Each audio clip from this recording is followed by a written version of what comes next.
અભય થઈને નિષ્પક્ષતાથી નિરપેક્ષ રીતે વાસ્તવિકતાનો અરીસો રૂપી સચોટ માહિતી લાવતો સત્યની સાથે અભય ટાઈમ્સ।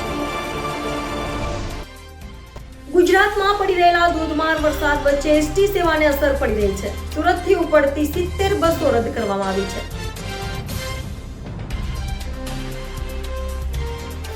સુરત સહિત સમગ્ર રાજ્યમાં ભારે વરસાદ પડી રહ્યો છે। હવામાન વિભાગ દ્વારા કરાયેલી આગાહી વચ્ચે ધોધમાર વરસાદ પડી રહ્યો હોય જેને લઈ અનેક જગ્યાએ પાણી ભરાવાની ઘટનાઓ બની છે। ત્યારે એસટી બસને પણ અસર થઈ છે। સુરતથી ઉપડતી 70 બસો રદ કરાઈ છે, જેમાં સોમનાથ, પોરબંદર, જૂનાગઢ, ગોધરા, દ્વારકા, ઝાલોદ, દાહોદ રૂટની બસો રદ કરાઈ છે। આ રૂટ પર રોજ 70થી વધુ બસો ઉપડતી હોય છે। બસો રદ કરાતા સુરતમાં 1000થી વધુ મુસાફરો અટવાયા હતા। પીવી ગુર્જર વિભાગીય નિયામક। હેવી રેનના લીધે સુરત વિભાગની 52 ટ્રીપો કેન્સલ થઈ છે। 19 રૂટો કેન્સલ કર્યા છે, જેમાં છે પોરબંદર, સોમનાથ, દ્વારકા તેમજ નોર્થમાં આપણે ગોધરા, ઝાલોદ, દાહોદ તરફનું સંચાલન છે એ સ્થગિત કરવામાં।